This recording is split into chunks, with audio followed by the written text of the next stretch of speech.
ఇంత స్మైల్ ఇచ్చుకుంటే ఏం చేస్తానా అని స్పెషల్ అనుకోకండి, సింపులే ఫ్లవర్ కర్రీ. మీకు నచ్చితే చేసుకోండి, ఇలా ట్రై చేయండి. అబ్బా టేస్ట్ ఉంటాయి.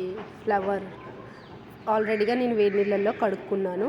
తర్వాత స్ప్రింగ్ ఆనియన్స్, తర్వాత కోబీస్, మటర్.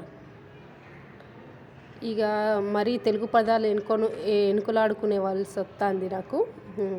ఆల్రెడీగా మిస్టేక్ అయితేనే ఉంటుంది. స్ప్రింగ్ ఆనియన్స్, ఆవాలు, జీలకర్ర, తర్వాత అల్లం వెల్లుల్లి పచ్చిమిర్చి పేస్ట్ కొంచెం ఎక్కువ వేసుకుంటా, ఎందుకంటే కొంచెం స్పైసీగా ఉంటే ఫ్లవర్ కర్రీ బాగుంటుంది. ఇవి మంచిగా మగ్గిన తర్వాత ఇందాక అనుకున్నాం కదా కోబీస్, మటర్, అవి కొంచెమే వేసుకోవాలి. తర్వాత ఫ్లవర్ని ఆల్రెడీగా మనం వేడి నీళ్ళల్లో ఉడకబెట్టుకుంటాం కాబట్టి కొంచెం ఇట్లా ఉడికినట్టే ఉంటుంది.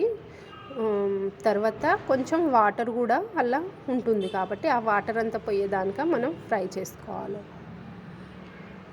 ఇక ఇప్పుడు ఏంటిదంటే ఇందులో కొంచెం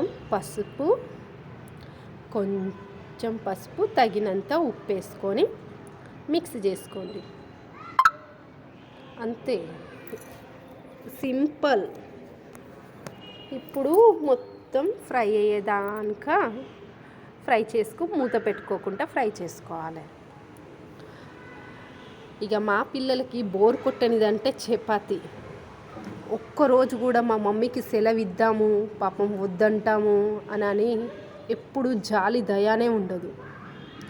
రోజు మార్నింగ్, ఆఫ్టర్నూన్, నైట్ ఏ మమ్మీ చపాతీ చేయలేదా అంటారు. ఏందబ్బా ఇది, పెళ్ళిగాక ముందు అస్సలు చపాతీలే రాకపోయేది. ఇప్పుడు చపాతీలే జీవితం అయిపోయి నా చెయ్యే చపాతీ అయిపోయింది. ఫ్లవర్ మస్తు ఫ్రై అయ్యింది నిజంగా. ఇందులో కొత్తిమీర అవసరం లేదు, ఏ మసాలా అవసరం లేదు. సూపర్ ఉంటుంది చపాతీలోకి. ఇప్పుడు నా చపాతీలు కూడా రెడీగా ఉన్నాయండి. మంచిగా నెయ్యితోటి కాల్చుకొని